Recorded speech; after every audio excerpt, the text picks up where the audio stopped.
지난 시간에 이어서 이제 저평가 매매법에서 이 저평가 매매법 위에 이 과정을 지금 계속 진행을 하고 있는 건데, 지난 시간에 이제 이 엣지 시스템과 이 대응 시스템에 대한 얘기들을 좀 많이 했었고, 지금 네가 이제 차트의 기술을 읽고 있는데, 뭐 일목균형표라든지 아니면 다우지수라든지 엘리어트 파동 이론이라든지 이런 애들은 전부 예측 시스템이기 때문에 내 매매법에는 존재하지 않는. 그렇지만 내가 유일하게 이제 예측 시스템에서 갖고 온 것 중에 하나가 지선과 저선, 다시 말하면 이제 추세선인 거지. 그래서 추세 추종 기법에 대해서 이제 공부를 하다 보니까 굉장히 많은 사람들이 그 추세 추종 기법을 쓰고 있는 것처럼 느껴진다. 그래서 나도 도입을 하는 게 좋을 것 같다. 그래서 도입을 한 거지. 그래서 도입을 한 이후에 이제 그거를 스텝 3로 이제 만들고 스텝 1과 스텝 2와 스텝 3 이제 좀 차근차근 나가고 있는 거고 지금 이제 스텝 1에 존재하는 저평가 매매법이기 때문에 이 추세 지표 관련된 내용들은 존재하지 않는 거지. 그리고 이제 대응 시스템에 대한 얘기. 제일 이제 좀 내가 감명 깊게 책을 본다? 뭐, 감명 깊다? 뭐, 좀 내가 생각한 게, 이미 시장에서, 누군가가 한번 테스트를 했었구나. 다시 말하면, 내 매매법대로 누군가를 가리키고 그 사람이 내 매매법대로 매매를 했을 때, 나도 벌지만 그 사람도 벌더라. 그걸 나타내는 게 이제 터트레 방식이라는 거거든. 그래서 이 터트레 방식에 대해서 좀 보는 게 좋지 않을까? 이런 생각은 갖고 있는 거지. 그래서 이 책을 읽고 나면 이제 내 방식이 어디에서 온 건지 어느 정도 이제 가장 큰 틀인 거지. 내가 너한테 알려주는 가장 큰 이유 중에 하나가 야, 내 방식대로 했더니 매년 벌더라.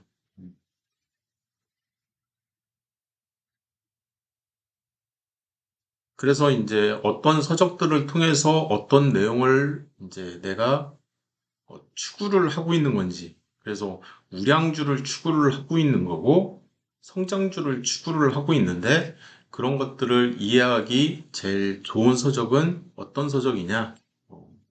그다음에 심리적 기법에서는 어떤 애들을 내가 이렇게 도입을 한 건지, 어떤 생각을 가지고 있는지, 그 생각을 더 깊이 있게 이해를 하기 위해서 읽어주면 좋을 만한 서적들. 그리고 이제 위험관리 쪽에서는 중소형주, 그리고 역발성 투자 관련해서는 이제 나 같은 경우에는 주가가 많이 하락한 종목들, 그것들을 이제 좀 분석을 좀 많이 하려고 노력을 하는 거고. 이런 외국 서적들은 사실 이제 번역서인 거잖아. 번역이 돼 있는 서적들은 나는 개인적으로는 약간 비추야. 그래서 이런 서적들보다는 우리나라 서적들, 우리나라 사람들이 쓴 그래서 한국말로 누군가가 직접 쓴 거지. 그 서적들 중에서 기본적 분석, 기술적 분석, 심리적 분석에 해당되는 서적들, 걔네들을 먼저 보는 게 나을 것 같다. 내 개인적인 생각은. 왜냐하면 번역이 잘못돼 있을 수도 있거든. 네. 그거를 이제 오해할 수도 있는 거고.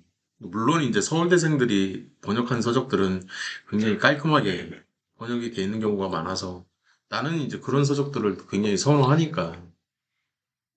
그래서 그런 서적들이 되게 많아. 여기 보면. 왜 이 문맥이 좀 앞뒤가 맞는 거지. 그러니까 영어를 한글로 번역하는 과정에서 뭐 이상하게 막 번역하는 경우가 되게 많잖아. 그래서 지금 이제 우리가 내가 직접 이제 만들어낸 거지. 이런 용어들이라든지 이런 용어에 대한 정의라든지 이 개념을 먼저 좀 정확하게 이해를 시키려고 노력을 하다 보니까 이제 만들어진 거고.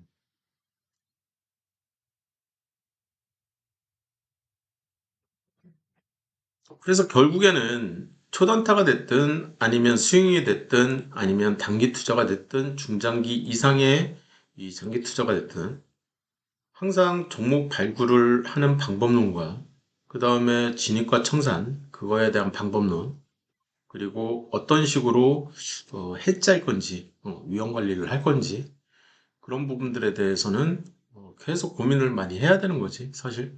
그래서 자기만의 이제 이 매매법을 만들고 나서는 조금씩 조금씩 계속 수정은 할 수도 있는 거지. 좀 더 이제 수익을 극대화시킬 수 있는 방안, 그다음에 손실을 최소화할 수 있는 방법으로 어떻게 하면 그렇게 할 수 있을지를 계속 고민을 해야 되는 거지. 이 부분에 대해서는. 이제 오늘 본격적으로 나가려고 하는 거는 이 투자 원칙에 대한 얘기. 지금 이제 뭐 주저리 막 이런 얘기 저런 얘기를 많이 했지만 결국에는 가장 기본이 되는 베이스는 뭐냐면 어떻게 하면 손실을 없앨 것인지. 손실을 없앤다는 얘기는 결국에는 나는 어떤 종목에 내 돈을 넣었을 때 손절을 하지 않을 거야. 라는 대원칙을 갖기 위해서는 이 대원칙을 이해를 해야 되는 거지.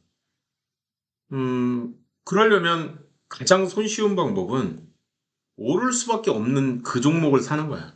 흑자 지속이거나 아니면 폭이 확대되는 돈을 계속 꾸준히 버는 기업.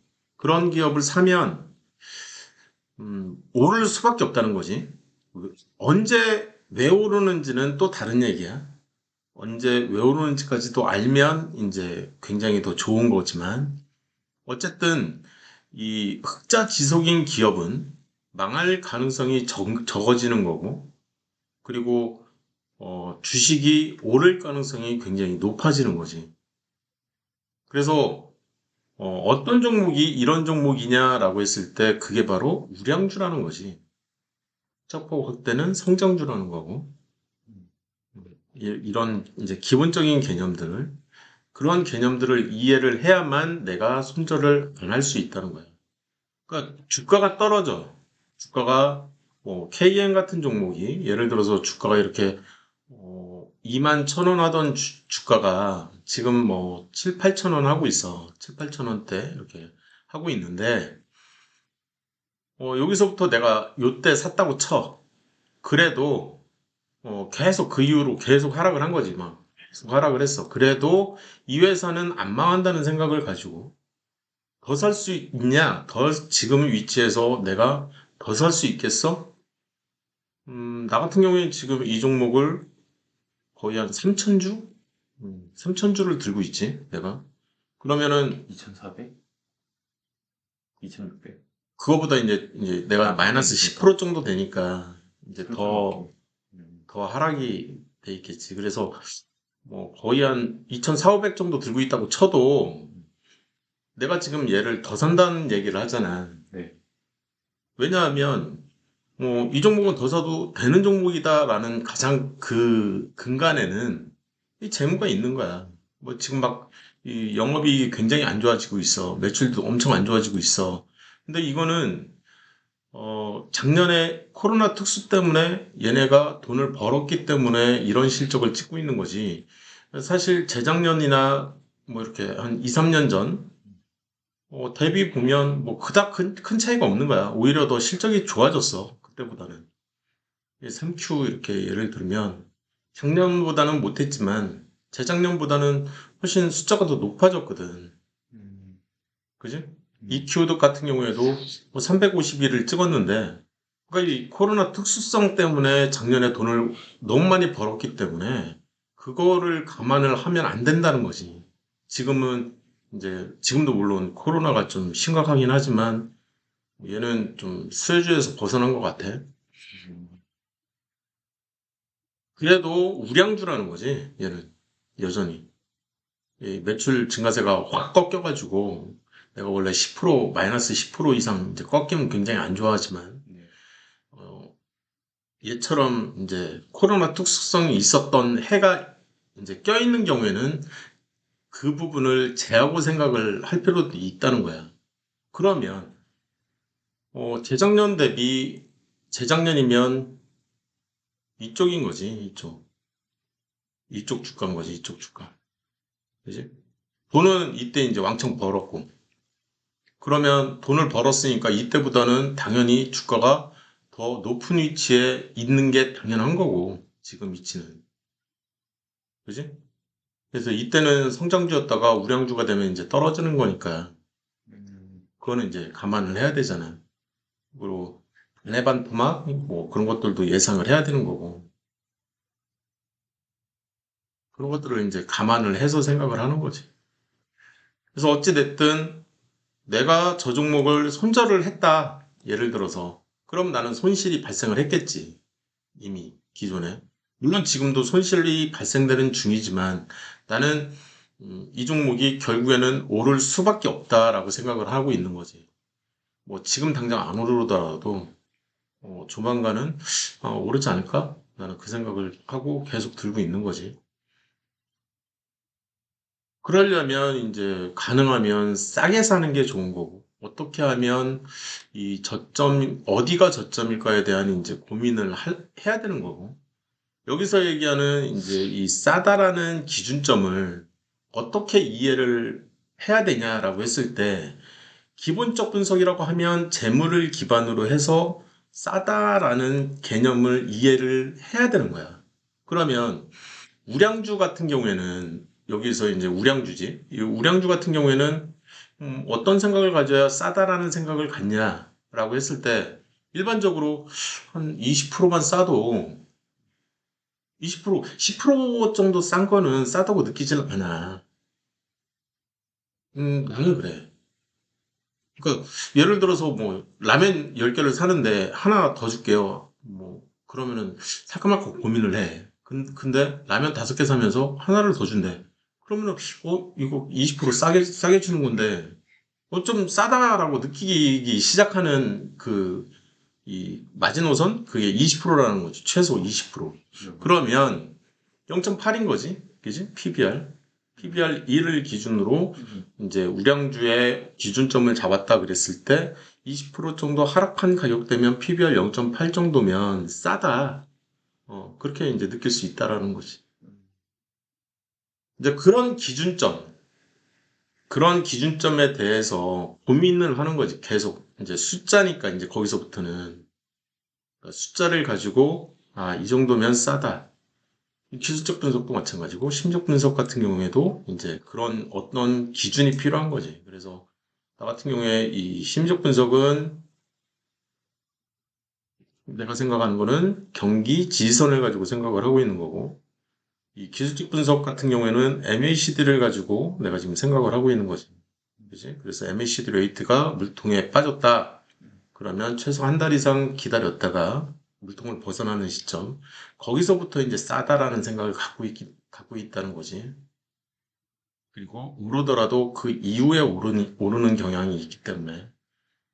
그래서 내가 싸다라는 기준점을 어떤 걸 가지고, 기본적 분석에서는 PBR이지, 기술적 분석에서는 MACD고, 심리적 분석에서는 경기 지지선이라고. 다른 걸 가지고 생각을 하는 게 아니라, 내가 싸다라는 기준점을 생각을 할 때는 항상 그 세 개만 본다고.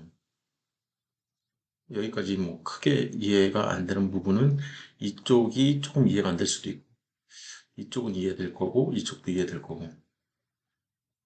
지금 네 수준이면. 경기지수는 3년이죠?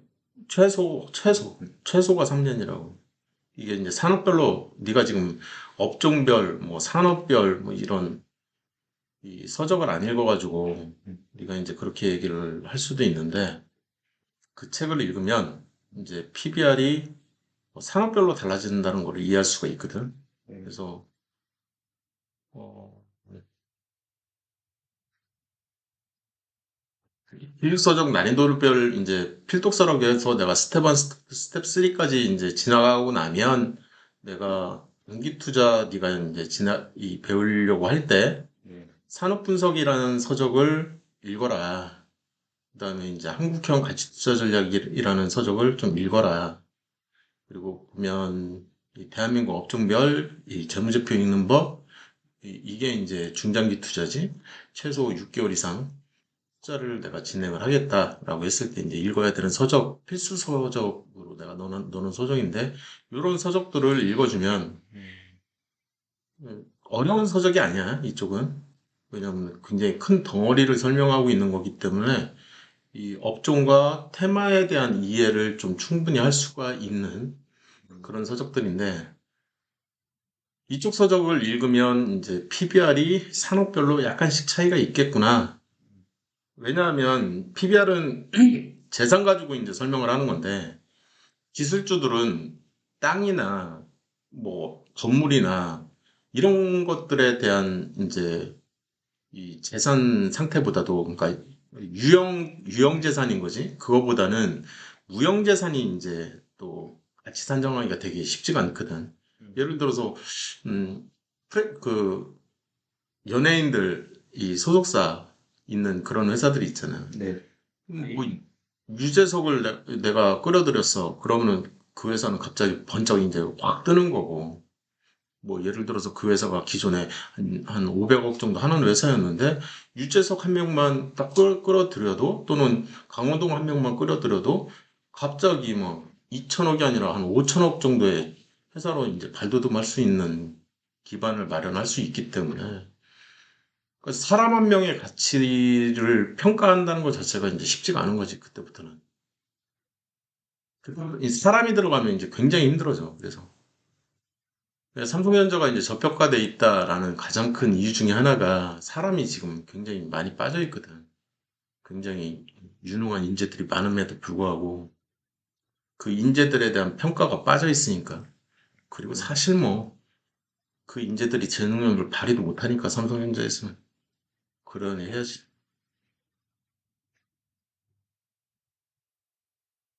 여기까지 이제 좀 얘기하면, 이 페이지에 대한 이제 설명을, 왜 내가 손절을 금지하려고 노력을 많이 하는지, 그리고 너 같은 경우에는 이제 예를 들면 현대바이오 같은 종목을 네. 들고 있는데, 이 종목의 재무 추이를 보면 사실 이 재무를 봐서는 이 유보율도 200%고, 그지? 200%인데 감소되는 게 뭐 거의 한 40 정도 감소가 되는 걸로 봐서는, 이 분기당, 그러면 4416, 1년이면은 이거 완전히 다 날아갈 수도 있는 그런 상태가 되는 거거든. 그지? 날아가면 또 이제 어, 유상증자를 하겠지. 그지? 주주 배정 유상증자. 그래서 이제 이 숫자를 또 늘려놓겠지. 그런 게 이제 안 좋은 거죠, 어떻게 보면. 그러다가 이제 감자를 할 수도 있는 거고. 왜냐하면 오늘 날짜 기준으로 시총이 지금 1조니까 충분히 이제 감자를 때릴 수도 있는 거지. 액면가 500원이고, 액면가 100원으로, 아무튼 뭐, 빠져, 씨. 얘기하기 시작하네. 그래서 이런 종목은, 이런 종목을 손절하지 마라, 이런 얘기는 아니라고. 이 종목을 이제 예를 들어서 손절하겠다 그러면 한 최소 6개월 정도는 괜찮을 것 같아. 아직은. 이 현대바이오가. 근데 이제 그 이유가 문제인 거지. 그래서 뭐 아직은 뭐 뭔가 거리가 있으니까, 지금 이제 또 날아가고 있는 그런 상태잖아. 거리로 날아가고 있잖아. 그런 맞아요. 거리로. 네. 그러니까 아직은 좀 더 지켜볼만 하지. 근데 평단가가 내가 너무 높다. 그렇다고 내가 너한테 이 종목을 물타기를 막 적극적으로 하라고는 얘기를 못 하겠더라고.